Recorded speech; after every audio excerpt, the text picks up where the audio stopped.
بسم الله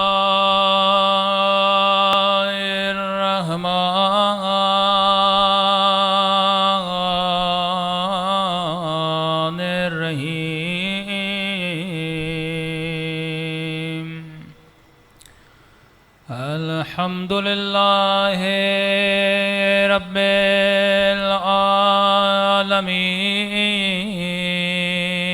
العالمين الحمد لله كما هو أهله الصلاة والسلام على سيد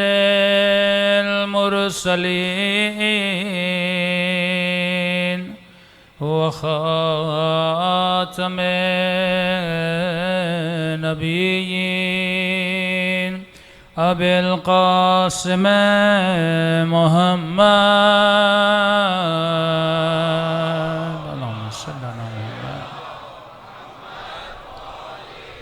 وعلى آله الطيبين الطاهرين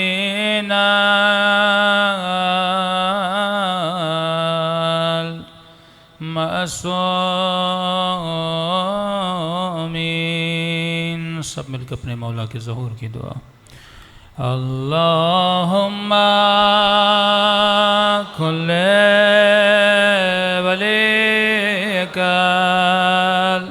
حجت ابن الحسن صلواتک علیہ وعلى في هذه الساعة وفي كل وليا وحافظا وقائدا ودليلا وعينا حتى تسكنه أرضك وتمتعه فيها طويلا برحمتك يا أرحم الراحمين صلوات پڑھیں محمد وعلا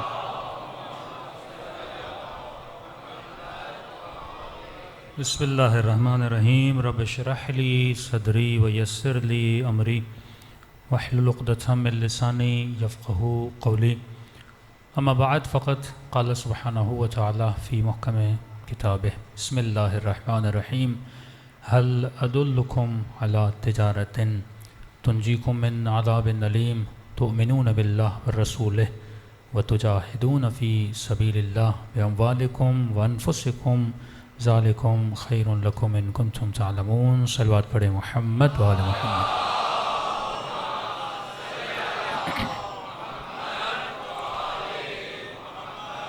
دعا ہے خدا ہم سب کی عبادتوں کو اپنی بارگاہ میں قبول فرمائے اور جس مقصد زندگی اور حیات کے لیے مجالس رکھی جاتی ہیں خدا ان مقاصد میں بھی ہم سب کو کامیابی نصیب فرما دے مسلسل تربیت انسان کے عنوان سے گفتگو ہو رہی ہے کہ انسان دنیا میں کیوں آیا کس مقصد کے لیے آیا خود امام حسین کربلا کیوں گئے تو مقصد خود امام حسین نے بیان کیا کہ خرجت لاصلاح امت جدی میں اس لیے خروج کر رہا ہوں تاکہ اپنے نانا کی امت کی اصلاح کر سکوں تو اگر خطیب مجلس پڑھے اور اس کا ایک منٹ بھی اصلاح سے باہر ہو وہ مجلس مقصد حسین سے باہر نکل جاتی ہے جس طرح اپنی زندگیوں کو سرحد میں رکھنا ہے وہ ملک ملک نہیں جس کی سرحد نہ ہو، وہ گھر گھر نہیں جس کی باؤنڈری نہ ہو، وہ انسان انسان نہیں جس کی باؤنڈری نہ ہو۔ یہ عالم جس میں خدا نے ہمیں بھیجا ہے، اس کی خاصیت یہی ہے، یہاں ہر شے کا ایک اندازہ ہے۔ مچھر کا ایک سائز ہے، مکھی کا ایک سائز ہے، انسان کا بھی ایک سائز ہے، اور جو سائز خدا نے دیا ہے اسی کے اعتبار سے خدا انسان سے کچھ توقعات رکھتا ہے۔ اگر آپ اپنے گھر کی باؤنڈری نہیں بنائیں گے، باؤنڈری کیوں بنائی جاتی ہے؟ تاکہ گھروں کو چوروں سے محفوظ کیا جائے۔ باؤنڈری کیوں بنائی جاتی ہے؟ تاکہ تیرا ناموس حفاظت میں رہے۔ گاڑی کو لاک کیوں کیا جاتا ہے؟ تاکہ چور سے بچایا جائے۔ تو کیا تو اپنی فطرت کو کوئی باؤنڈری نہیں لگائے گا؟ کیا تو اپنی فکر کو کوئی باؤنڈری نہیں لگائے گا کہ انسان یہ کہے کہ مجھے جو پسند ہے میں کروں گا؟ یہ فکر جو بولا جائے ہم انسان آزاد ہیں، ہمیں جو بھی اچھا لگے گا ہم کریں گے، یہ فکر ایک انسان کی نہیں بلکہ یہ فکر حیوان سے بھی بدتر ہے۔ معاشرے تنزل کب آتے ہیں؟ دو چیزیں ہیں، یا ترقی ہے یا تنزل ہے۔ انسان کی زندگی میں فل اسٹاپ کا کوئی تصور نہیں ہے۔ جو یہ بول دے کہ مولانا میں ریٹائر ہو گیا ہوں، دین اسلام میں ریٹائرمنٹ نہیں ہے۔ 50 سال کام کروں گا، اس کے بعد ریٹائر ہو کے گھر بیٹھ جاؤں گا، یہ فکر علی بن ابی طالب نہیں ہے۔ مطلب تو نے سمجھا ہی نہیں کہ اسلام کا مقصد کیا، زندگی کا مقصد کیا۔ میں کل IRC مبارکہ میں بھی یہ مثال دی تھی کیونکہ دونوں جگہوں پہ موضوع ایک ہی ہے۔ میں نے ایک سوال کیا تھا کہ انسان کیا ہے؟ تو میں نے کہا اس سے پہلے کہ آپ جواب دیں انسان کیا ہے، آپ یہ بتائیں انسان کیا نہیں ہے، کیونکہ کیا ہے پہ آئیں گے بہت غلط ڈیفینیشنز آپ کے ذہن میں آ جائیں گی جلدی سے، تاکہ آپ کا ذہن کھل جائے کہ انسان ہے کیا۔ ایک چھوٹے سے بچے گھر جائیں، اپنے بیٹے سے پوچھیں کہ بیٹا انسان کیا ہے، نہیں پتا۔ ایک بوڑھے بزرگ سے پوچھیں انسان کیا ہے، نہیں پتا۔ مطلب 80 سال کا ہو گیا، داڑھی کے بال سفید ہو گئے، ابھی تک اسے پتہ ہی نہیں لگا کہ انسان کیا ہے۔ یہ المیہ نہیں ہے۔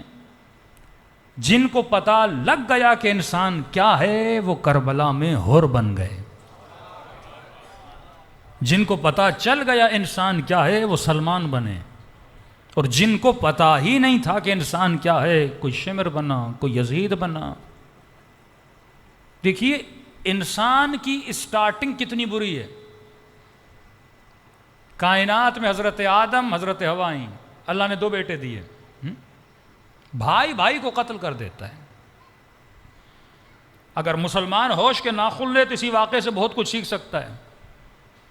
آج مفتی مولوی اسی پہ لڑ رہا ہے کہ تو فلاں صحابی کو کچھ نہیں بولے گا، تو فلاں کو کچھ نہیں بولے گا، مشاجرات صحابہ ممبر سے نہیں پڑھو گے۔ جب پوچھو بھائی کیوں نہ پڑھیں، کہ نہیں ان کی عظمت ہے، اگر آپس میں لڑے بھی ہیں تو یہ لڑائیاں بیان نہ کی جائیں۔ تو یہ تو اللہ کو سکھاؤ نا، اپنے نبی کے بیٹوں کی لڑائیاں بیان کر رہا ہے۔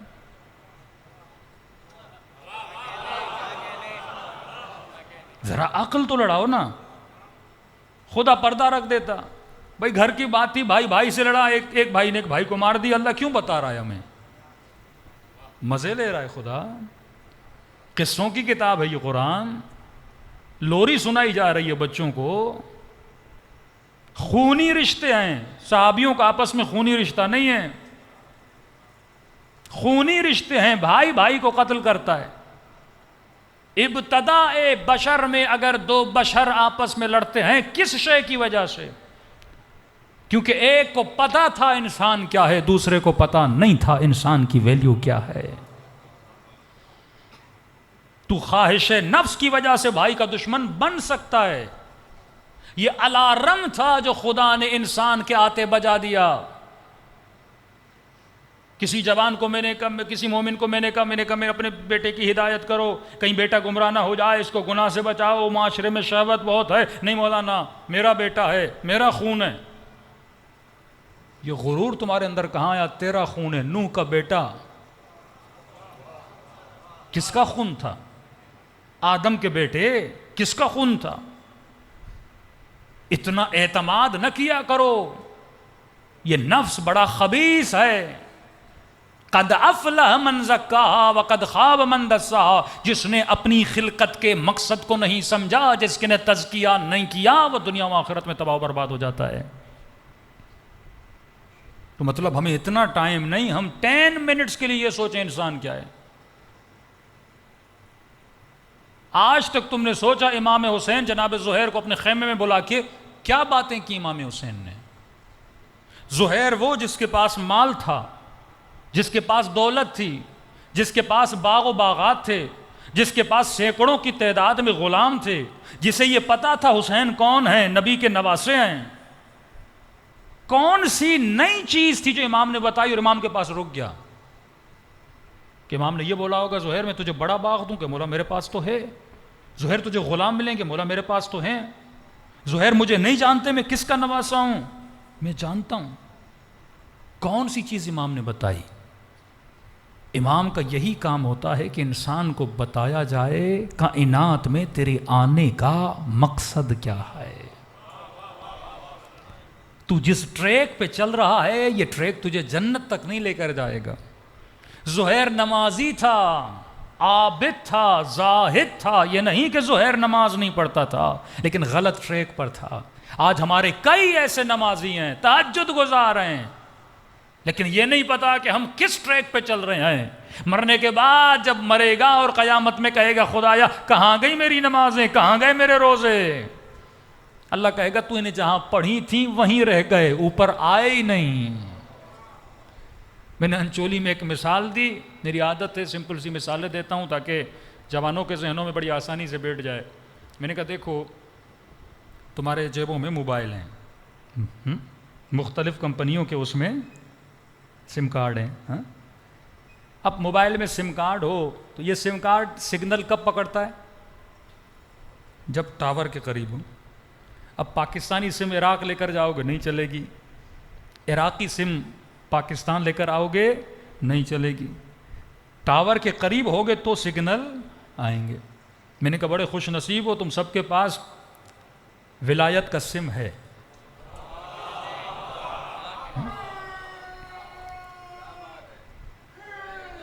یا ہم سب کے پاس یہ جو مسلمان بٹے ہوئے ہیں نا، یہ مختلف کمپنیوں کے سم لے کر گھوم رہے ہیں۔ ہم نے ولایت کے دکان سے ولایت کا سم لیا، کسی نے خلافت کا سم لیا۔ جیسے کوئی امیر شام کا ماننے والا، کوئی مولا علی کا ماننے والا، تو اس کے پاس امیر شام والا سم تھا، میسم کے پاس علی والا سم تھا۔ تو خوش نصیب ہو سم تو تیرے پاس ہے لیکن ٹاور سے تو بڑا دور ہے۔ اب بندہ شیطان کے ٹاور کے پاس کھڑے ہو اور کہے کہ علی والے ٹاور کے سگنل آئیں، ایسا تو نہیں ہو سکتا نا۔ قرب جب تک تیرا اہل بیت کے ساتھ نہیں ہوگا۔ دوسری بات، جب جتنا تو ٹاور سے دور ہوتا ہے، مثلا آپ کی موبائل میں انٹرنیٹ کے سگنل نہیں آ رہے، کیوں نہیں آ رہے؟ کیونکہ آپ ٹاور سے دور ہو۔ اب سگنل جب نہیں آئیں گے نیٹ کمزور ہوگا، جب نیٹ کمزور ہوگا نہ کوئی چیز اپلوڈ ہوگی نہ کوئی چیز ڈاؤن لوڈ ہوگی۔ جب یہ قیامت کے دن پہنچیں گے، ساری نمازیں خدا کہاں گی؟ اللہ کہے گا اپلوڈ ہوئی نہیں، تیرا کنیکشن ہی کٹا ہوا تھا نا۔ جب تک تو متصل نہیں ہوتا، آخرت کا سسٹم بھی بالکل اسی کی طرح ہے۔ کسی کے پاس 2G کے، کسی کے پاس 3G کے، کسی کے پاس 4G کے، سلمان کے پاس 5G کنیکشن تھا۔ یہ جو سنتے ہو نا ایمان کے 10ویں درجے پر، کیا مطلب اسپیڈ اس کی زیادہ تھی۔ وہ سوتا بھی رہا تو علی نے کہا کہ یہ عبادت کر رہا ہے، اور وہ دن رات نمازیں پڑھتے رہے، قیامت میں کچھ پہنچے گا بھی نہیں۔ بھائی یہ مجلس تمہیں اپلوڈ کرنی ہے نا، یہ تو نہیں کہ پروردگارہ میں نے 10 دن محرم کے 10 امام حسین کی مجلسیں سنی اور مر جاؤ عالم برزخ میں ایک بھی مجلس نہ ملے، تو اللہ کہے گا تو نے اپلوڈنگ پہ لگائی تو تھی لیکن تیرا ڈیٹا آف تھا نا۔ حسین کا ذکر اسی ڈیٹا کو آن کرنے کے لیے۔ روح جب تک چیزوں کو ٹرانسفر نہ کرے، جب تک محبت و معرفت اہل بیت تمہارا، جب تک تجھے پتا ہی نہ چلے کہ کس طرح مجھے اپنی روح کو بلند کرنا ہے۔ میں ایک نہیں، میں نے سینکڑوں سے سوال کیا تبھی یہ مجلس پڑھ رہا ہوں کہ بھائی انسان کیا ہے۔ مدرسوں کے مولوی بیچارے طالب علموں سے میں نے کہا انسان کیا ہے؟ ایک ہی رٹی ہوئی تعریف سب کو آتی ہے، الانسان حیوان ناطق، انسان ایک ایسا حیوان ہے جو بولتا ہے. یہ تعریف ہے انسان. میں نے کہا بولتا تو طوطا بھی ہے. یہ فضیلت انسان ہے. ہمارے استاد اخلاق کہتے ہیں یہ چھوڑ دو انسان کیا ہے، پہلے یہ سوچو انسان کیا نہیں ہے. ایک مرتبہ بولتا ہوں یہ ٹشو کیا ہے، ایک مرتبہ بولتا ہوں یہ ٹشو کیا نہیں ہے، تو پھر واضح ہو جائے گا ٹشو کیا ہے. اس کو جدا کرتے جاؤ، چیزوں سے جب جدا کرتے جاؤ گے آخر میں نکھر کے باہر آ جائے گا. اب شروع کرتے ہیں انسان کیا نہیں ہے. کیا انسان پتھر ہے؟ سمپل سا سوال کر رہا ہوں، بچے بھی سمجھ جائیں. کیا انسان پتھر ہے؟ پتھر جیسا ہے؟ پتھر کی خصوصیات انسان کے اندر ہیں؟ آج تک آپ نے لگ رہا ہے اتنا بھی نہیں سوچا. دن رات دیواروں کو دیکھ رہے ہیں، پتھروں کو دیکھ رہے ہیں، پر محسوس نہیں کر پا رہے. ہمارے اندر پتھروں کی خصوصیات ہیں. پتھر جسم رکھتا ہے، ہم بھی جسم رکھتے ہیں. پتھر سختی رکھتا ہے، ہم بھی سختی رکھتے ہیں. مطلب یہ جسم کا ہونا، سختی کا ہونا، یہاں تک ہمارا مقام پتھر کے برابر ہے. مطلب یہاں تک ہم پتھر ہیں، انسان نہیں ہے. دوسرا سوال، کیا انسان درخت ہے؟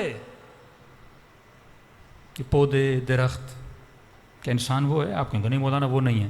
لیکن کیا درخت جیسا ہے؟ کیونکہ درخت پودا چھوٹا ہوتا ہے پھر بڑا ہوتا ہے. پتھر میں نمو نہیں، جمود ہے. لیکن درخت میں جسم بھی ہے، پتھر والی سختی بھی ہے، اور سختی کے ساتھ ساتھ اس کے اندر ایک ایکسٹرا کوالٹی ہے. یعنی ادنا ترین چیز اس کائنات میں پتھر ہے. پتھر کے بعد اگر کوئی اعلیٰ مقام آتا ہے وہ درخت کا ہے، کیونکہ پتھر بڑا نہیں ہوتا، درخت بڑا ہوتا ہے. پتھر میں نمو نہیں ہے، درخت میں نمو ہے. یہ خصوصیت آپ کے اندر بھی ہے. بچہ چھوٹا ہوتا ہے، آہستہ آہستہ جسم بڑا ہوتا ہے. بال چھوٹے ہوتے ہیں، آہستہ آہستہ پتوں کی طرح بڑے ہوتے ہیں. نطفہ دانہ ہوتا ہے، جسم بن جاتا ہے. سیب کا دانہ دانہ ہوتا ہے، بعد میں سیب بن جاتا ہے. یعنی یہاں تک ہمارے اندر کون سی خصوصیت ہے؟ درخت کی ہے. کوئی یہ نہ بولے میں اس لیے انسان ہوں کیونکہ بڑا ہوتا ہوں. بھائی بڑا درخت ہوتا ہے. یہاں تک تو درخت ہے، وہاں تک تو پتھر تھا. اگلا سوال، مطلب یہاں تک جو خصوصیات ہمارے اندر ہیں وہ پتھر اور درخت والی خصوصیات ہیں. اب یہ سوال، کیا انسان حیوان ہے؟ حیوان نہیں ہے، پر حیوان جیسا ہے. حیوان جیسا ہے. کن خصوصیات میں حیوان جیسا ہے؟ حیوان کھاتا ہے، انسان کھاتا ہے. بچے سے پوچھو نا بیٹا تو انسان کیوں ہے؟ اگر یہ بولے بابا میں کھاتا ہوں تو بولو کھاتی تو بکری بھی ہے. یہ کمال نہیں ہے کہ تو کھاتا ہے.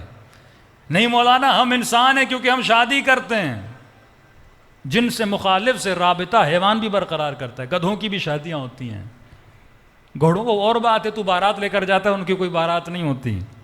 رشتہ تو وہی بناتے ہیں جو تو بناتا ہے نا. یہ مت سمجھنا کیونکہ تو شادی کرتا ہے تو انسان ہے، کیونکہ تو جن سے مخالف کی طرف اٹریکٹ ہوتا ہے وہ تیری طرف اٹریکٹ ہوتی ہے لہذا تو انسان ہے. نہیں، گدھا بھی گدھی کی طرف اٹریکٹ ہوتا ہے. یہ کوئی بڑی بات نہیں ہے. تو یہاں تک ہم حیوان ہیں. اچھا نہیں مولانا میں انسان ہوں کیونکہ میرے بچے ہیں. بچے تو حیوان کے بھی ہیں. نہیں مولانا میں انسان ہوں کیونکہ میرے بچے زیادہ ہیں. کتے کے تجھ سے زیادہ ہوتے ہیں. یہ کمال بشر تھوڑی ہے میرے 10 بچے ہیں اور وہ مایوس بیٹھا میرا 1 بچہ ہے. زیادہ بچے پیدا کرنا، کم بچے پیدا کرنا، یہ کوئی کمال یا نقص نہیں ہے انسان کے لیے. کوئی بے اولاد ہے یہ نقص نہیں ہے، نقص جسمانی ہے، نقص روحانی نہیں ہے. نہیں مولانا ہم انسان ہیں کیونکہ ہمارے اندر شہوت ہے، تجھ سے زیادہ گھوڑے میں شہوت ہے. نہیں میں کھانا کھاتا ہوں اس لیے میں انسان ہوں، تجھ سے زیادہ گدھا اور بھینس کھا لیتی ہے. نہیں میں باڈی بلڈنگ کرتا ہوں، بڑے بڑے وزن اٹھاتا ہوں، تجھ سے زیادہ گدھا وزن اٹھاتا ہے. کن چیزوں میں پڑا ہوا ہے تو؟ کن چیزوں کو انسان کی شان سمجھ رہا ہے؟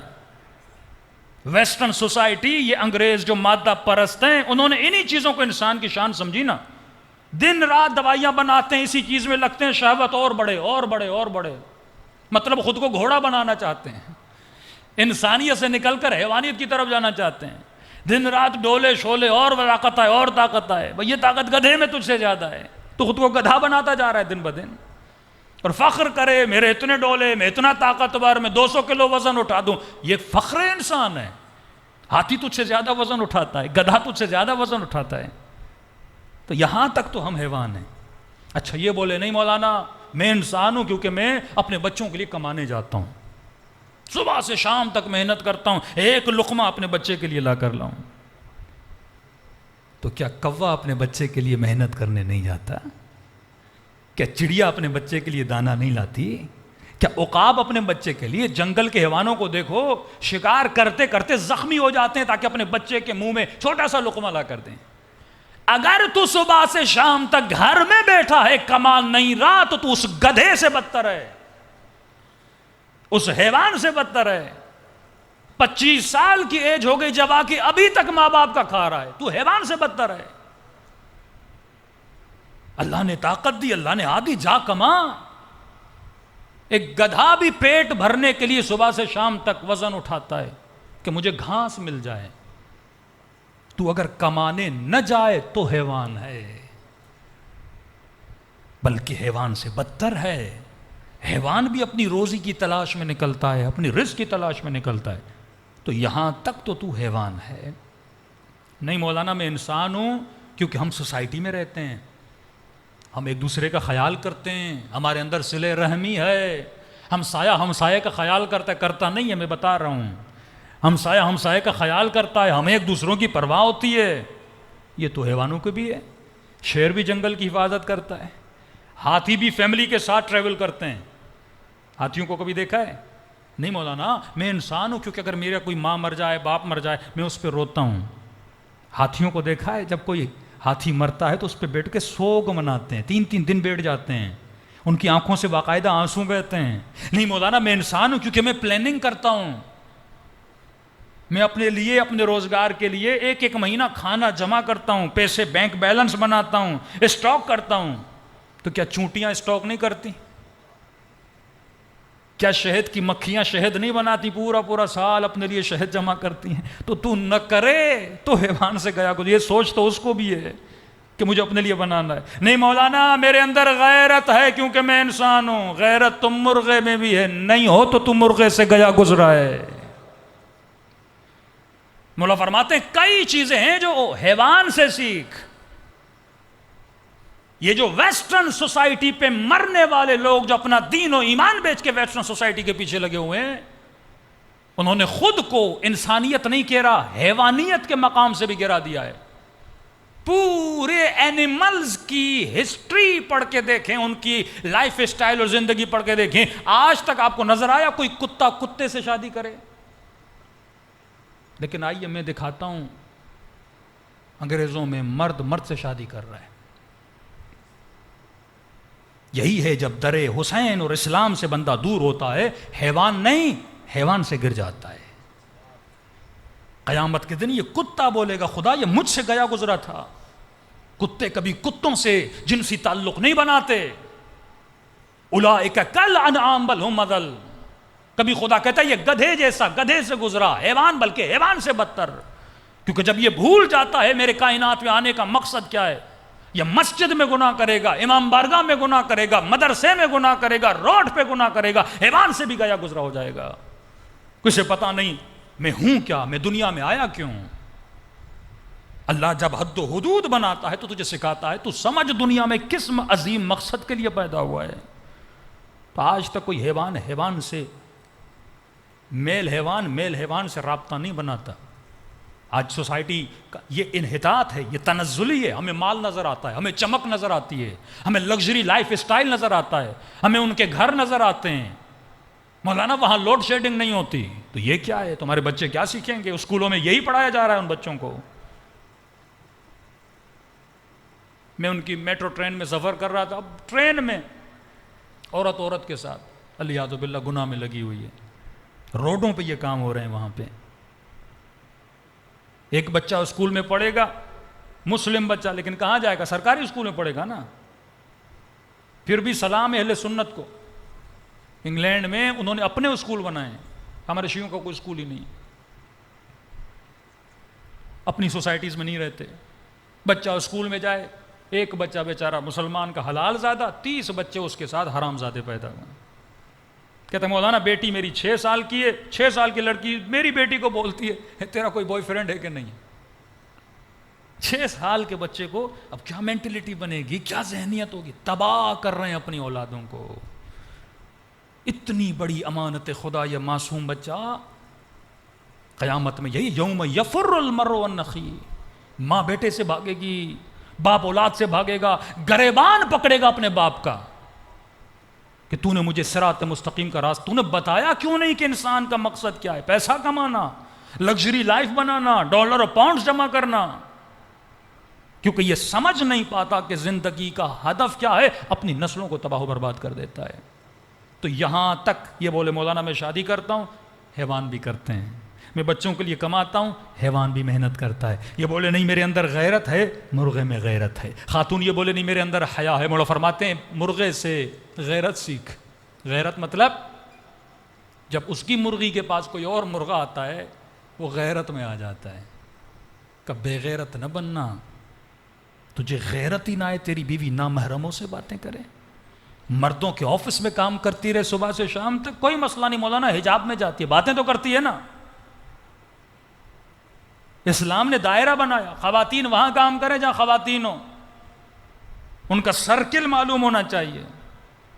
شریعت کلیئر ہے، تجھے سمجھ نہیں آتی تو نہ آئے، تو حیوان بننا چاہتا ہے تو بن جا. مرد اگر بیمار ہو مرد ڈاکٹر کو دکھائے، عورت اگر بیمار ہو عورت ڈاکٹر کو دکھائے. کچھ ایسے شعبے ہیں جہاں بیٹیوں کو بھیجو، بیٹیوں کو ڈاکٹر بناؤ. کیوں؟ ظاہر ہے خواتین بیمار ہوگی، گائنی ڈاکٹر چاہیے نا، بچہ پیدا ہوگا کون کرے گا، خاتون چاہیے نا. تو ان شعبوں میں بیٹیوں کو بھیجنا عبادت ہے، ایک مقصد لے کر جائے کہ میں کیا کروں گی. ظاہر ہے با حجاب خواتین. ہم سوسائٹیز بنا دیتے، مولانا انچولی شیعہ سوسائٹی، رضویہ شیعہ. بھائی سوسائٹی نہیں بنائی، تم نے بلڈنگز بنائی ہیں. شیعہ سوسائٹی کا مطلب ہے اس سوسائٹی میں جب جا کے میں گھر لوں، میری عورت میری بیوی کا حیا بچے، عفت بچے. اس سوسائٹی میں ایسا اسکول ہونا چاہیے کہ بچے الگ بچیاں الگ پڑھیں. اس سوسائٹی میں ایسا ہاسپٹل ہونا چاہیے جہاں پہ مردوں کے لیے مرد ڈاکٹر، عورتوں کے لیے عورت ڈاکٹر ہونی چاہیے نا. یہ نظام امام زمانہ ہے نا. فیسیلیٹیٹ کرو نا امام زمانہ کے نظام کو. بیٹے کی شادی نہیں کرواتا مولانا بیٹا گناہ میں، بھائی تم فیسیلیٹیٹ نہیں کر رہے ہو اسے. ایک آدمی کو بھوک لگی ہے تم کھانا نہیں دے رہے، اوپر سے بولے روزہ رکھتے جاؤ. جب تک فیسیلیٹیٹ نہیں کرو وہ گناہ سے کیسے بچے گا. اللہ نے سمپل فارمولے، سمپل طریقے بتائیں، تو سوچے گا نہیں ہدایت نہیں ملے گی.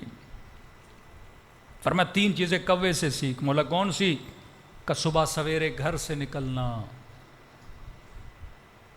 رزق کی تلاش میں نکل. یہ جواں علی والا نہیں ہو سکتا جو شام تک سوتا رہے.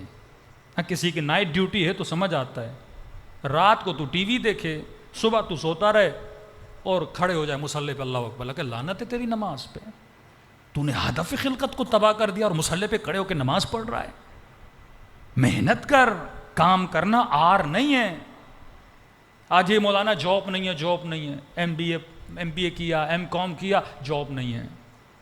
کیوں؟ کیونکہ ہماری فکر غلط ہے. اس نے پہلے سوچا ہوا ہے کہ مجھے کون سی جاب چاہیے، اب وہ نہیں ملتی تب تک جاب نہیں کرتا. مکتب علی میں کام کرنا آر نہیں ہے. مکتب علی یہ ہے کوئی بھی کام ہو پر حلال ہو. یہ سوچ علی بن ابی طالب کی. آج معاشرہ تقسیم ہو گیا نا. ایک وہ باپ جس کا بیٹا ڈاکٹر ہے، مفاخرہ کرتا ہے، 10 لوگوں کو بتاتا ہے مولانا میرا بیٹا ڈاکٹر ہے. وہ کہتا ہے میرا بیٹا انجینئر ہے، میری بیٹی ڈاکٹر ہے. اور وہ بیچارہ شرم سے کہتا نہیں میرے بیٹے کی چھوٹی سی دکان ہے، میرا بیٹا ریڑھی لگاتا ہے. کیوں شرم کھاتا ہے تو یہ بات کہنے میں؟ میں سمے تمار ریڑھی لگاتا تھا، کھجوریں بیچتا تھا. جب اسے کام پڑتا تھا تو علی اسی ریڑھی پہ بیٹھ کے میسم کی کھجوریں بیچتے تھے. علی کو شرم نہیں آتی تھی، فخر کرتے تھے میسم رزق حلال کما رہا ہے.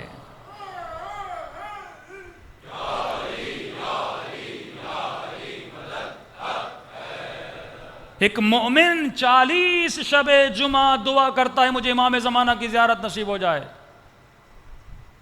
امام فرماتے ہیں اس کو اشارہ ہوتا ہے فلاں بازار میں جانا ایک موچی ہے، وہاں جانا تجھے امام زمانہ کی ملاقات ہوگی. کہتا اس موچی، بوڑھا موچی تھا، لوگوں کے جوتے بناتا تھا، وہاں میں کھڑا ہو گیا. لمبا واقعہ ہے، بالاخص وہیں پہ اس کو امام کی زیارت ہوئی. پریشان ہوا، امام موچی کے پاس آ رہے ہیں. وہ یہ نہیں دیکھتے تو ڈاکٹر ہے، تو انجینئر ہے، تو صبح سے شام تک محنت کر رہا ہے. وہ یہ دیکھتے ہیں رزق حلال کی تلاش میں جا رہا ہے.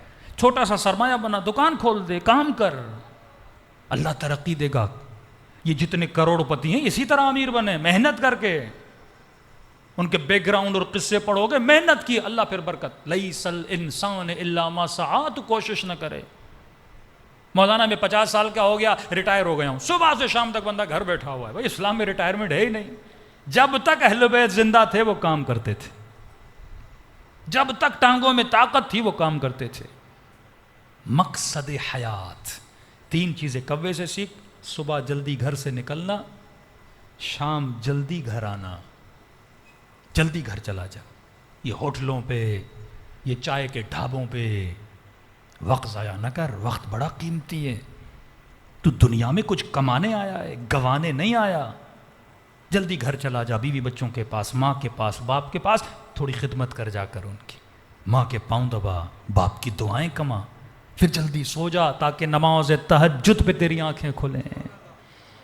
فریش ہو کے پھر کام پہ چلا جا. رزق حلال بسم اللہ کر کے کام پہ نکل. پھر دیکھ خدا کس طرح برکت دیتا ہے. تمہاری ڈیمانڈز بڑی ہیں تبھی زندگی میں برکت نہیں ہے. کام آر نہیں ہوتا، کہیں پہ کام نہیں مل رہا، کسی دکان پہ جا کے کھڑا ہو جا. 20,000 25,000 فرق نہیں ہے، رزق حلال تجھے مل جائے. ویسے بھی تو بیٹھا ہے نا، گھر میں بیٹھا رہے، کچھ نہیں ملے گا، محنت کرے گا، کم از کم 20,000 تو آئیں گے نا تمہاری جیب میں. کئی ایسے میں کروڑ پتیوں کو جانتا ہوں، دکان پہ کام کرتے تھے، مالک سے آئیڈیا لیا اور خود کروڑ پتی بن گئے. کوئی ہنر تجھے آتا ہے نا، کچھ چیزیں سیکھتا ہے، اللہ آئیڈیاز تمہارے ذہن میں ڈالتا ہے، تب جا کے تو کماتا ہے. تیسری چیز امام فرماتے کوے سے سیکھ مجامعت کرنا. میاں بیوی کا جو تعلق ہے حیا کے ساتھ، عفت کے ساتھ. تو یہاں تک اگر غیرت یہ بولے مجھ میں غیرت ہے کیونکہ میں انسان ہوں، نہیں، غیرت مرغے میں بھی ہے. نہیں مولانا ہم پلاننگ کرتے ہیں، پلاننگ میں نے کہا چونٹیاں بھی کرتی ہیں، شہد کی مکھی بھی کرتی ہے. اب مجھے بتائیے انسان کیا ہے؟ یہاں تک ہم جو کچھ بھی کر رہے ہیں وہ سارے کام حیوانی ہیں. کھانا پینا، سونا اٹھنا، کمانا، مال جمع کرنا، بینک بیلنس بنانا. چونٹیاں بھی اپنے لیے ذخیرہ اندوزی کرتی ہیں، چاول کے دانے جمع کرتی جاتی ہیں. فرمایا ایک چیز اور حیوان میں ہے. وہ کون سی؟ حیوان کے اندر سیکھنے کی محدود صلاحیت ہے. غور سنیے گا، سیکھنے کی محدود صلاحیت ہے. یہ آخری پوائنٹ ہے حیوان کا. شیر درندہ ہے، اسے سکھاؤ تو سرکس میں جا کے وہ اپنی درندگی کو چھوڑ لیتا ہے. بندر ناچنا شروع کر دیتا ہے، تھوڑی سی سائیکل چلاتا ہے. اچھا ہمارے اندر بھی سیکھنے کی صلاحیت ہے، لیکن ایک ڈفرنس ہے. حیوان محدود لیول تک سیکھتا ہے، تو لا محدود تربیت پانے کی صلاحیت رکھتا ہے. یہ تیرے انسان ہونے کی دلیل ہے. تم ایک شیر کو انجینئر نہیں بنا سکتے، ایک شیرنی کو ڈاکٹر نہیں بنا سکتے. اسے بہت کم سکھا سکتے ہو، اتنا نہیں سیکھ پاتا کہ وہ مثلاً گاڑی چلانا شروع کر دے، اتنا نہیں سیکھ پاتا کہ وہ پوری فوج چلانا شروع کر دے. نہیں، یہ تیرے اندر صلاحیت ہے. تو انسان ہے. کیوں انسان ہے؟ کیونکہ تیرے اندر لا محدود سیکھنے کی طاقت ہے، تربیت لینے کی طاقت ہے. اب سوال یہ ہے کہ تو نے 60-70 سال میں تربیت کتنی حاصل کی ہے؟ یا یہ کہ تو 60 سال وہی کرتا رہا جو حیوان کر رہا ہے. تربیت پا کر تو سلمان بن سکتا ہے. پہلے دن سے سلمان سلمان نہیں تھا. ہور کیوں بنا؟ کیونکہ ہور نے تربیت پائی. اب سنا ہدف مجلس حسین کیا ہے. مجلس امام حسین میں کیا لینے آتے ہو؟ پیسہ لینے آتے ہو؟ نہیں. مجلس امام حسین میں کپڑے لینے آتے ہو؟ نہیں. مجلس امام حسین میں کھانا لینے آتے ہو؟ نہیں. مجلس حسین کا مقصد یہ ہے کہ جب مجلس حسین میں نہیں آتے تب تک تمہارے اندر حیوانیت تھی، لیکن جب حسین کی مجلس میں آتے ہو تو حسین تجھے ہور بنا کے جنت کی طرف روانہ کر دیتا ہے. اللہم صلی علی محمد. تربیت. کسی مومن سے میں نے وہاں پوچھا تھا، میں نے کہا کیا کر رہے ہو؟ اب ریلیکس بیٹھے ہوئے ہیں. کیا مطلب ریلیکس؟ کہ بس گھر بنا لیا، پیسہ کما لیا، بچوں کی شادی کروا لی، اب چل ریلیکس بیٹھا ہوا ہوں. علی کا شیعہ کبھی ریلیکس نہیں ہوتا. کتنا تو نے علم حاصل کیا. اطلب العلم من المہد الی اللحد. علم حاصل کرو گہوارے سے لے کر قبر تک. زندگی میں کتنی کتابیں پڑھی اپنی تربیت کے لیے. ایک مومن کو کہا غصہ چھوڑو، کہ مولانا عادت ہے چھوٹتا ہی نہیں. مطلب تو حیوان ہے. جب شیر درندگی چھوڑ دے تو تجھ سے غصہ نہیں چھوٹ رہا. جب تیری نیچر میں فل اسٹاپ لگ جائے. اس جوان کو بولو گناہ نہیں کرو، گناہ نہیں کرو، مولانا آنکھوں پہ کنٹرول نہیں ہوتا. تو حیوان ہے اگر تو اپنی تربیت نہیں کر پا رہا. یہ فرق انسان ہے نا. ایک بندہ مکتب اہل بیت کا ماننے والا نہیں ہوتا، آتا ہے تربیت پاتا ہے شیعہ ہو جاتا ہے. سلمان پہلے مجوسی تھا، پھر مسیحی بنا، بعد میں کیا بنا؟ شیعہ بن گیا. تربیت پا رہا ہے نا. دن بدن ایمان اس کا اوپر جا رہا ہے. مولا فرماتے ہیں ملعون ہے جس کا آج اس کے کل سے بہتر نہیں ہے. مطلب اگر ڈیلی بیسس پہ تو تربیت نہیں پا رہا، علم حاصل نہیں کر رہا، وجود میں بہتری نہیں لا رہا، اپنے اعضاء پہ کنٹرول نہیں کر پا رہا. روزے کا مطلب، نماز کا مطلب یہی ہے کہ سمجھ تو دنیا میں کیوں آیا. تربیت کون کرے گا میری؟ تربیت تیری حسین ابن علی کریں گے. تربیت تیری امام زمانہ کریں گے. تربیت تیری صحیفہ سجادیہ کرے گا. تربیت تیری نہج البلاغہ کرے گا. اپنی تربیت کے لیے تمہارے گھر کے ٹیبل پر، تمہارے سلیپنگ روم میں کتنی کتابیں پڑھی ہوئی ہیں کہ جس سے تو سمجھ سکے نفس کو کیسے کنٹرول کرنا ہے. جبکہ خدا خود بتا رہا ہے قد افلح من زکاہا وقد خاب من دساہا. کامیاب وہ ہے جس نے اپنے نفس کا تزکیہ کیا. چھٹے امام جعفر صادق علیہ الصلوۃ والسلام.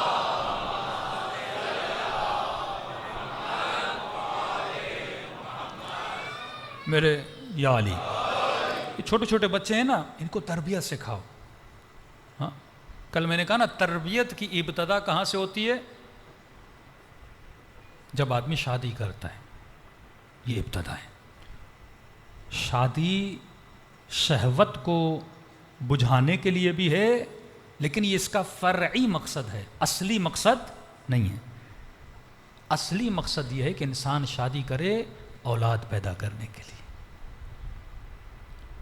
انگریز شادی کرتے ہیں نا، لیونگ میں رہتے ہیں، 10 سال بچہ نہیں کرتے، کیونکہ ان کا شادی کا مقصد شہوت ہے. ان کو پتہ ہی نہیں شادی کا مقصد. ایک بچہ پیدا نہیں کرتے. وہ کہتے ہیں ہمارے ماں باپ نے ہمیں پیدا کر کے غلطی کی، ہم نہیں کریں گے. ہاں شادی نہیں کرتے، لیونگ میں رہتے ہیں، کیونکہ انہیں پتہ نہیں مقصد شادی کیا ہے. مولا علی سے پوچھئے مولا شادی کا مقصد کیا ہے؟ کہ عقیل میرے لیے ایسی خاتون تلاش کر، مجھے میرے حسین کے لیے کربلا میں کسی عباس کی ضرورت ہے. ہدف بتایا نا. بچے نیک چاہیے، خاتون نیک ہونی چاہیے. قرآن کے واقعاً جو الفاظ ہیں نا، انسان پچھتاتا ہے. انسان بعض اوقات یہ ہوتا ہے ہم مجلس میں یہ پڑھتے ہیں بچوں کی شادی کرواؤ، لوگ کرواتے ہیں، زندگیاں تباہ ہو جائیں. مولانا آپ کے کہنے پہ کروائی تھی. آگے سنتے نہیں ہیں. یہ تو بالکل ایسے بھوک لگے تو کھانا کھاؤ. یہ بھی تو سوچو کھانا کون سا کھانا ہے. یہاں سے اٹھو اور برگر اور پزا کھانے لگو تو بیماری ہو جاؤ گے. فَلْيَنْظُرِ الْإِنسَانُ إِلَىٰ طَعَامِهِ. پھر یہ بھی سوچو کھانا وہ ہو جو تیری صحت کے لیے اچھا ہو، تیرے معدے کے حساب سے ہو. شادی بھی بالکل اسی طرح ہے، اپنے حساب سے. قرآن کیا کہتا ہے؟ طیب مردوں کے لیے طیب عورتیں، خبیث مردوں کے لیے خبیث عورتیں. اے جوان شادی کے مقصد کو سمجھ. یہ نہیں مولانا میرا دل آ گیا ہے. دل کیا ہوتا ہے؟ 2 دن میں تیرا جنون اتر جائے گا. سائیکولوجیکلی پروو ہو چکا ہے کہ جب سے بچہ بالغ ہوتا ہے 27-28 ایئرز تک اس کے اندر شہوت کے ہارمون ہوتے ہیں. یہ ہارمون ایکٹیو ہوتے ہیں، یہ فوراً جن سے مخالف کی طرف اٹریکٹ ہوتا ہے، اور پہلی مرتبہ جس کی طرف اٹریکٹ ہوتا ہے یہ سمجھتا ہے مجھے اس سے پیار ہو گیا ہے، اگر یہ نہ ملے پتہ نہیں میں مر جاؤں گا، بھوکا رہ جاؤں گا. لیکن جب رشتہ قائم کرتا ہے شہوت مرتی ہے، پیار بھی وہیں کیا ہو جاتا ہے، مر جاتا ہے. کیونکہ مٹیریل سے تو فنا سے کیسے عشق فنا کا عشق تباہ کر دیتا ہے انسان کو. قرآن کیوں کہتا ہے یہ اولاد، یہ بیویاں، یہ سب کچھ کیا ہے، فتنہ ہے. فتنہ کیوں ہے؟ جب تو ان کا عاشق بنتا ہے یہ تیرے لیے فتنہ بن جاتا ہے.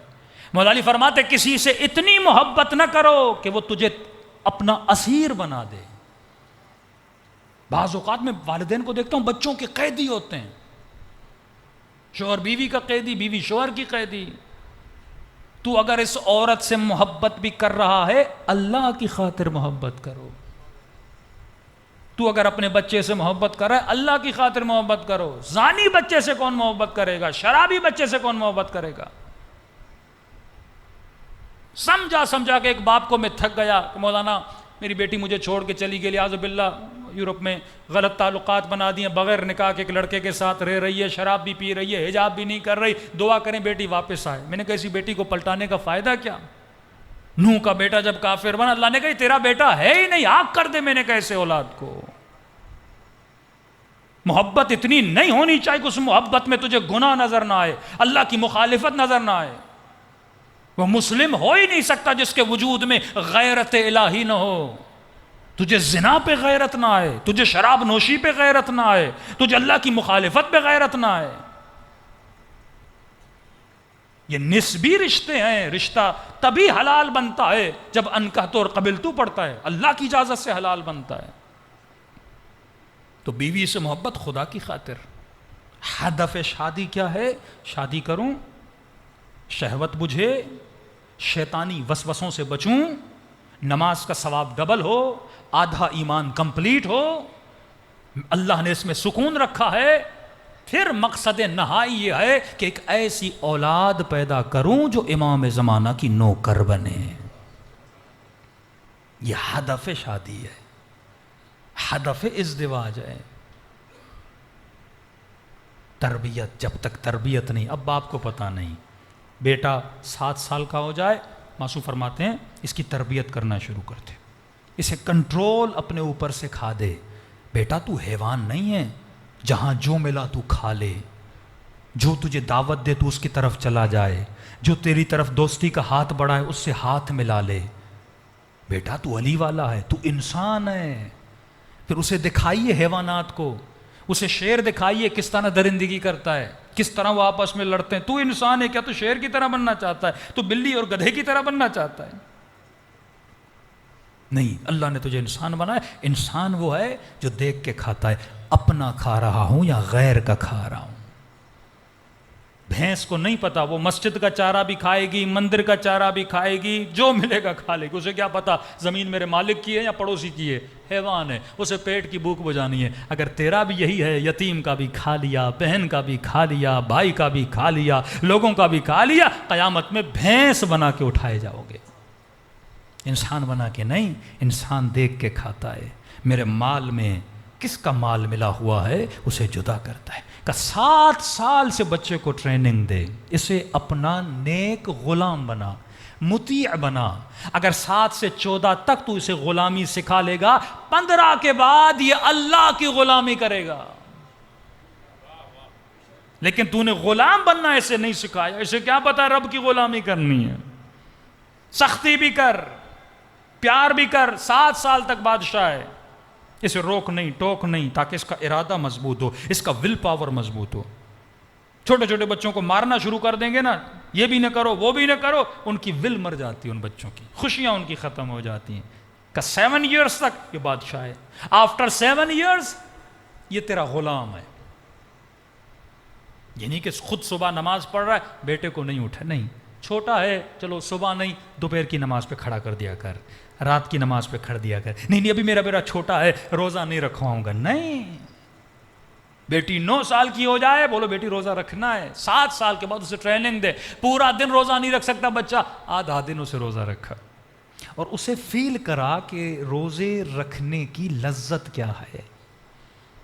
تہران میں ایک بچہ تھا، اس نے سنا کہ واقعاً روزے رکھنے سے روح مضبوط ہوتی ہے. جو بچہ اپنے ذہن سے سمجھا تو اس نے روزہ رکھا. تقریباً شام کے 4-5 ہوئے، اذان میں کوئی 3 گھنٹے باقی تھے. تو ہمارے استاد کہتے اس نے اپنے بابا کو کہا بابا مجھ سے برداشت نہیں ہو رہا، بہت پیاس لگی ہے، بہت بھوک لگی. تو اس نے کہا چلو ٹیچر کے پاس چلتے ہیں جس نے تجھے سکھایا تھا اس سے پوچھتے ہیں. تو ہمارے استاد کہتے ہیں بچہ آیا میرے پاس اور کہنے لگا کہ استاد اب 8 سال کا بچہ مجھ سے برداشت نہیں ہو رہا نا، اب بہت پیاس لگی ہے. اس نے دیکھو بیٹا پانی پینا ہے پی لو، میں تجھے روکتا نہیں، لیکن اگر ابھی پیو گے ساری جو محنت تو نے کی ہے نا ضائع ہو جائے گی. لیکن میں تجھے ایک گارنٹی دیتا ہوں. کہ کون سی؟ کہ اگر تو اذان تک رکے گا نا اللہ تجھے ایک بہترین گفٹ دے گا، تو بہت خوش ہوگا اس سے. کہ پکا؟ اس نے کہا پکا. یہ بچہ 3 گھنٹے اس نے صبر کیا، اس کے بعد اس نے افطاری کی. خوشی آیا اس کے پاس. کہ کون سی گفٹ ہے؟ کہ یہی خوشی جو تیرے اندر ہے نا افطاری والی. کیونکہ جب تو توڑ دیتا پھر جب سارے افطاری کرتے تو کہتا ہے کاش میں 3 گھنٹے رک جاتا. جب انسان کا ہدف پورا ہوتا ہے نا، پوری بھوک اور پیاس کو برداشت کر کے جب اذان آتی ہے نا، اب جب لقمہ منہ میں ڈالتا ہے نا تو کہتا ہے کہ گویا میں کامیاب ہو گیا، میں نے ایک بہت بڑے پہاڑ کو کیا کر دیا، پار کر دیا. کہ ایسے اتنی خوشی ملی، کہہ رہے واقعاً میں نے پورا کر دیا، دن کو پورا کر دیا. اپنے باپ کو کہا بابا اگلے دن پھر رکھوں گا. اس کا والد کہتا ہے کہ مولانا میں نے کہا اس نے اتنی بھوک کاٹی میں نے اسے اٹھایا نہیں. کہ بغیر سحری کے اس نے اگلے دن روزہ رکھا. کہ وہ خوشی مجھے بار بار چاہیے. جب انسان ایک چیز کو اچیو کر لیتا ہے نا، خوشی یہ نہیں کہ صرف پیسہ ملے، انٹرنل جو خوشی ہوتی ہے. یہ میں نے جملہ پچھلے سال کہا تھا کہ امام حسین سے کسی نے پوچھا کہ مولا انسان اور حیوان میں فرق کیا؟ لذت حیوانی اور لذت روحانی کو ڈیفائن کس طرح کریں؟ واللہ یہ چیزیں حسین ہی بتا سکتے ہیں، اہل بیت ہی بتا سکتے ہیں، ہم تو نہیں بتا سکتے. پیاری مثال دی امام حسین. امام فرماتے ہیں جو کھانا کھا کر مزہ لے یہ حیوان ہے. وہی میں نے چیز بتائی نا انسان کی تعریف کیا ہے، کیونکہ کھانا تو کتا بھی کھاتا ہے، گدھا بھی کھاتا ہے، بلی بھی کھاتی ہے، ہر مچھر بھی کھاتا ہے. کہ جو کھانا کھا کر مزہ لے یہ حیوان ہے، یعنی ابھی تک حیوان ہے. کہ مولا یہ لذت، کہ یہ لذت حیوانی. اگر تجھے بریانی کھا کے مزہ آ رہا ہے، نیاز بڑا مزے کا پکا تھا، یہاں تک ابھی تو کیا ہے؟ حیوان ہے. دودھ کا مزہ لے رہا ہے، شربت کا مزہ لے رہا ہے، کیلے کھا کے آم کھا کے مزے لے رہا ہے، یہاں تک تو کیا ہے؟ حیوان ہے. بلیاں بھی مزے لیتی ہیں، گھوڑے بھی مزے لیتے ہیں، ہر چیز کو جو ان کو اللہ نے بنایا وہ کھاتے ہیں، ان کو مزہ آتا ہے. کہ اگر کھانا کھا کر مزہ لے تو حیوان ہے. کہ مولا پھر روح کی لذت کیا ہے؟ کہ اگر کھانا کھلا کر مزہ آئے تب سمجھ یہ روح کی لذت ہے. پھر فرماتے ہیں جسم کی لذت کو فنا ہے، ٹیمپریری ہے، روح کی لذت کو بقا ہے. کس طرح؟ پورے مجمع سے میں یہ پوچھوں آپ نے ہفتہ پہلے کیا کھایا تھا دوپہر کو؟ کتنے لوگوں کو یاد ہے؟ ہاں بھول جاتا ہے آدمی. ہاں مزے سے مزیدار کھانا، بڑی سے بڑی ہوٹل پہ کھانا کھاؤ، 10 دن 15 دن بعد پوچھوں وہ کھانا بھول جاتا ہے آدمی. وہ مزہ ہی بھول جاتا ہے کہ میں نے کیا کھایا تھا، مزہ کیا تھا. ایک تصور رہتا ہے ہاں اچھا تھا بس. لیکن مولا فرماتے ہیں رات کے اندھیرے میں کسی یتیم کی جا کر مدد کرو، کسی بھوکے کو کھانا کھلاؤ، کسی بے لباس کو اپنے ہاتھوں سے لباس پہناؤ. کا 10 سال کے بعد بھی سوچو گے نا یہ لذت ابھی بھی تیرے اندر باقی ہوگی. تو یہ مت کہنا علی رات کو نکل کے تکلیف اٹھاتے تھے، نہیں، علی یتیموں کو کھانا دے کے روحانی لذت لیتے تھے.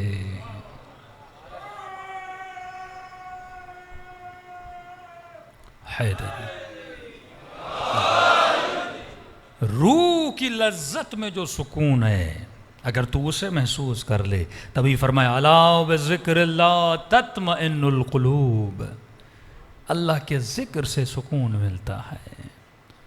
یہ قصور اس ممبر کا بھی ہے کہ جب ہمارے اہداف بدل جائیں، پڑھنے والا اس لیے پڑھے تاکہ مجمع خوش ہو جائے، بانی خطیب وہ بلائے جو زیادہ سے زیادہ مجمع جمع کرے۔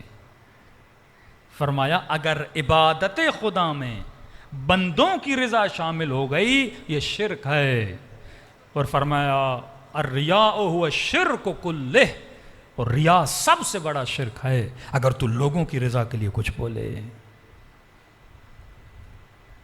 معصوم فرماتے ہیں جو نماز نہ پڑھے اللہ نے گنہگار پر عبادت کی لذت کو حرام قرار دیا ہے۔ یہ لذت کسے ملتی ہے؟ زین العابدین کو مل رہی ہے۔ ایک ماتمی کا سب سے بڑا مقام کیا ہے؟ ایک ماتمی کو سب سے بڑی امام حسین کی وصیت و نصیحت کیا ہے؟ مجھے یہ بتائیے کربلا میں سب سے بڑی عزادار کون ہے؟ بی بی زینب، جس نے علم عزاداری کو بلند کیا۔ سب سے بڑی ماتمی جناب سیدہ زینب ہیں، اور امام حسین نصیحت و وصیت کیا کریں؟ بہن زینب مجھے نماز شب میں یاد رکھنا۔ امام سجاد فرماتے ہیں سفر بڑا مشکل تھا، کربلا سے کوفہ، کوفہ سے شام۔ کہا جس شام خیمے جل رہے تھے اس رات بھی بیویوں کی نماز تہجد قضا نہیں ہوئی،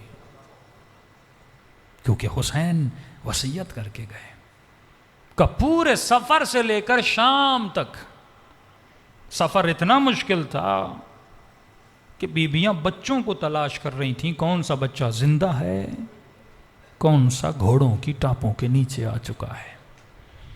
اس سفر میں بھی کسی بیوی کی نماز میں واجب نماز کی بات نہیں کر رہا، نماز تہجد قضا نہیں ہوئی۔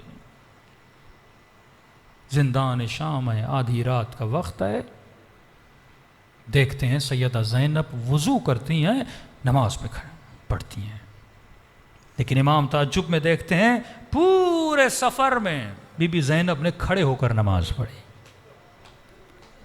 اب یہ عالم آیا کہ بی بی بیٹھ کے نماز پڑھ رہی ہیں۔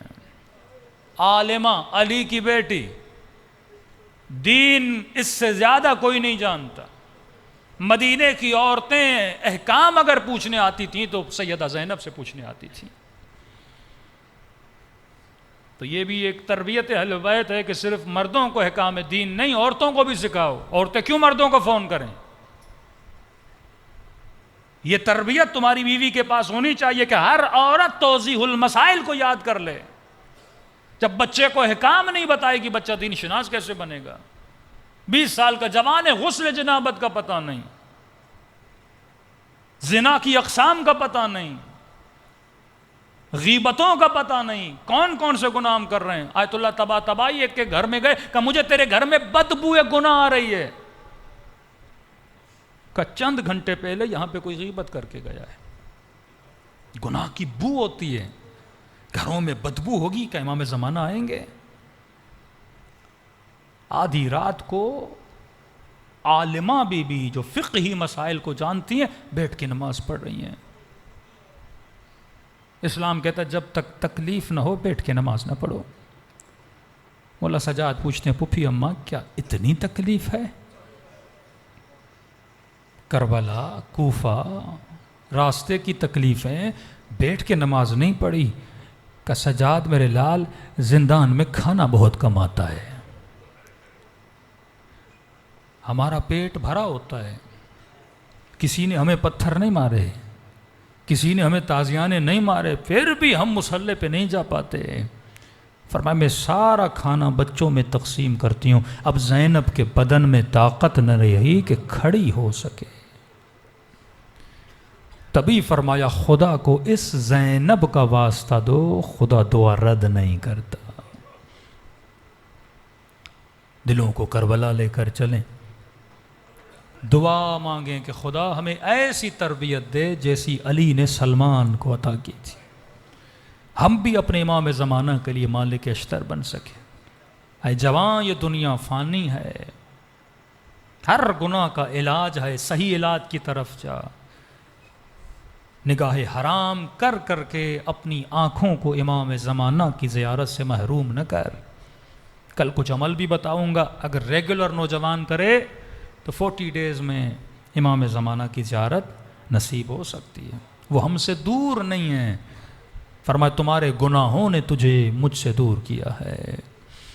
دلوں کو کربلا لے کر چلیں، دل کے سفرے کو کھولیں، دعوت دیں اہل بیت علیہ الصلوۃ والسلام کو، اور جس دل میں حسین بس جائیں پھر وہ بدن کبھی گناہ نہیں کرتا۔ السلام علی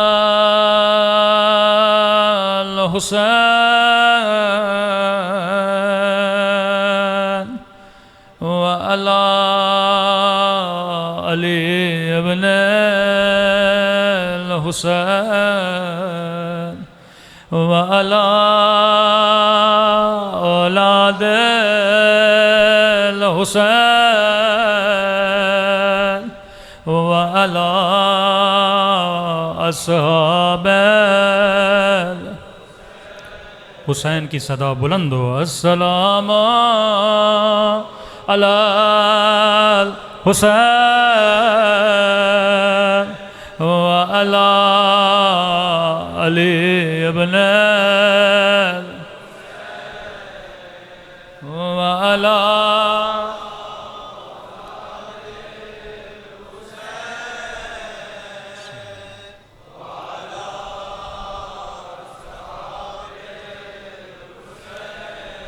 سب مل کے السلام علی الحسین وعلی علی ابن وعلی اولاد الحسین وعلی اصحاب میرا سلام ہو سکینہ کی یتیم پہ،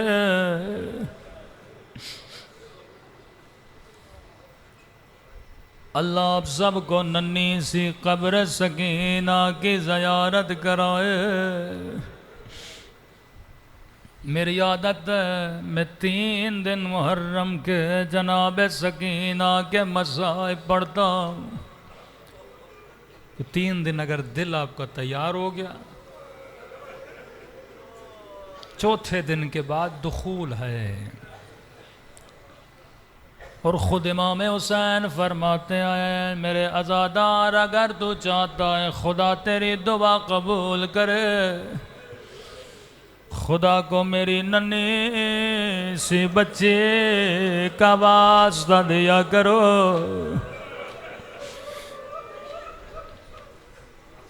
یہاں رسم نہیں ہے، لیکن ایران میں کئی جگہوں پہ یہ رسم ہے۔ امام بارگاہ میں ایک خاص کونا بناتے ہیں جہاں بیمار بیٹھا کرتے ہیں۔ بیماروں کو شفا صرف حرم امام رضا میں نہیں ملتی، کربلا میں نہیں ملتی۔ اپنی امام بارگاہوں میں ایک جگہ بناؤ جہاں بیماروں کو بٹھاؤ۔ ایک جگہ ایک مومن نے خود کہا، مولانا میں بیمار تھا، جب میں نے علی اصغر کے مصائب سنے تھے میری آنکھوں سے آنسو بہہ رہے تھے۔ اللہ نے میری ایک ٹانگ فلج ہو چکی تھی، کام نہیں کرتے تھے۔ مولانا میں نے وہ آنسو اپنی ٹانگ پہ ملے، خدا گواہ ہے اللہ نے مجھے شفا دے دی۔ یہ شفا خانہ ہے، عقیدے کے ساتھ بندہ آئے، وضو کے ساتھ آئے، اللہ شفا دیتا ہے۔ خود امام حسین فرماتے میرے بیمار عزادار، خدا کو میری بیٹی کا واسطہ دیا کرو، خدا کبھی دعا رد نہیں کرے گا۔ آئے خدا تیرا شکر ہے تو نے زندگی دی، حسین کی مجلس میں بلایا، نہیں پتا اگلے سال محرم زندہ رہوں گا یا قبر میں سوتا رہوں گا، مجھے اسی سال شفا دے دے، مجھ سے میرے امام زمانہ کو راضی کر دے۔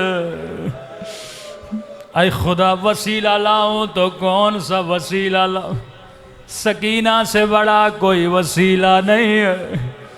تاریخ گواہ ہے، تاریخ نے ایسی بچی نہیں دیکھی جس کا قد بچپنے میں جھک گیا ہو۔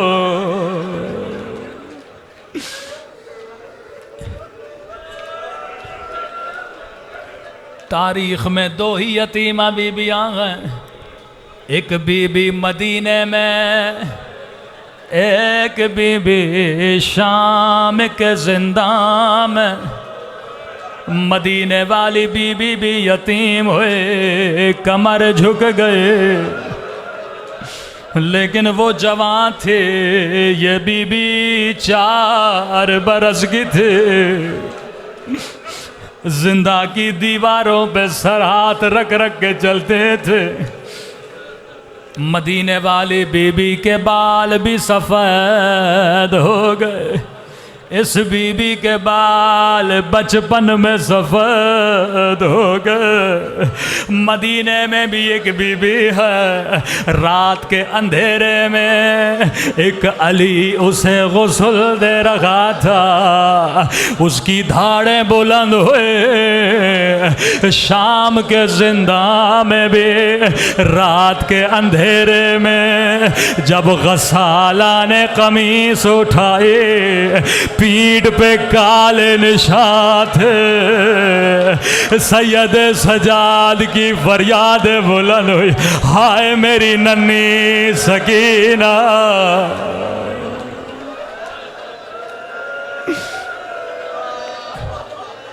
میں قربان، خدا جانتا ہے خدا اس بی بی کے صدقے میں کبھی دعا رد نہیں کرتا۔ یہ حدیث چھوٹی ہے پر بڑی درد بری روایت ہے۔ امام حسین کے جملے شیو، جب بھی پانی پیو میری سکینہ کو یاد کیا کرو، ایک ایک بوند کے لیے میری بچی کو تماچے مارے گئے، میری بچی کو تازیان مار گئے۔ میں قربان ننھی سی بچی پہ۔ روایت کے جملے، قافلہ جب جانے لگا 40 گھوڑے سوار آگے آگے، پیچھے ننھے ننھے بچے، قیدی بیویاں، شدید گرمی کا موسم تھا۔ قافلہ رکا، گھوڑے سوار گھوڑے سے اترے۔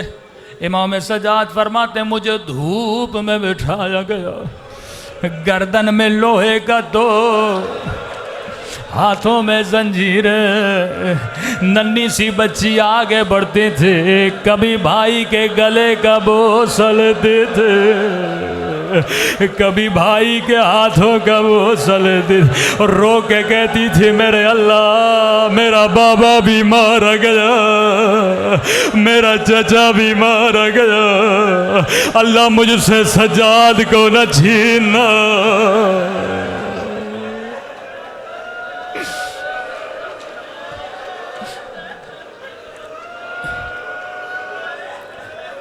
بھائی کی گود میں بیٹھی، مسلمانوں سے کہتا ہوں اسلام کا حکم ہے روزے دار کے سامنے کھانا نہ کھاؤ، مکروہ ہے، پیاسے کے سامنے پانی نہ پیا کرو۔ معصوم فرماتے ہیں شمر نے پانی کا مشق لیا، گھوڑے سواروں کو پانی پلانے لگا، پیاسی بچی کی نگاہ، پھر کہتا ہوں پیاسی بچی کی نگاہ پانی کے مشک پہ پڑ گئے، آہستہ سے کہا بھیا سجاد مجھے پیاس لگی ہے۔ کتنا مجبور ہے یہ بھائی،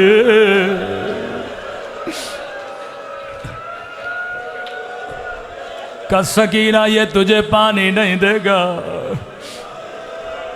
ننھی سی بچی تھی، 4-5 سال کی عمر ہے، کہتی ہے بھیا سجاد اگر اجازت دو میں اس سے پانی مانگو۔ کہ سکینہ میں تجھے روکتا نہیں، چلی جا، کہیں قیامت کے دن یہ نہ کہے بچی نے مانگا نہیں تھا۔ اب تصور کر کے رونا، ننھی سی بچی ننھے قدم اٹھاتی ہے، بابا کے قاتل کے پاس جاتی ہے، کہتی ہے شمر تھوڑا پانی دے دے، تھوڑا پانی دے دے، مجھے خدا کی قسم ہے اگر کہتا پانی نہیں دوں گا حسین کی بچی دوبارہ نہ مانگتی، لیکن جملے روایت کے آئے ملعون نے کوئی جواب نہیں دیا، ایک ایک سپاہی کو پانی پلاتا رہا، بچی اس کے پیچھے پیچھے چلتی رہی، شاید اس کے بعد مجھے دے گا، شاید اس کے بعد مجھے دے گا۔ 40 گھوڑے سواروں نے پانی پی لیا، میں قربان، میں سکینہ پہ قربان، لیکن حسین کی بچی پیاسی ہے۔ ظلم کی انتہا کرنے جب گھوڑے سواروں نے پانی پی لیا، اب بھی ملعون سکینہ کو جواب نہیں دے رہا، کہنے لگی اب تو پانی دے دے، تیرے سپاہیوں نے پانی پی لیا۔ ملعون نے پھر مشک کو پانی سے بھرا، راوی کہتا ہے اب اس نے گھوڑوں کو پانی دینا شروع کر دیا، گھوڑوں نے بھی پانی پی لیا۔ حسین کی بچی چل چل کے تھک گئے، ایک مرتبہ زمین پہ بیٹھے، اب سنو گے لئی نے کیا ظلم کیا، پانی لے کے سکینہ کے قریب آیا، بچی نے چلو بنایا، مجھے تھوڑا پانی دے دے۔ وہ ظلم کیا جس کی مثال تاریخ میں نہیں ملتے، ملعون نے سارا پانی زمین پہ پھینکا، بچی نے خود کو زمین پہ گرایا، او میرے غریب بابا، او میرے 3 دن کے پیاسے بابا، او میرے مظلوم بابا۔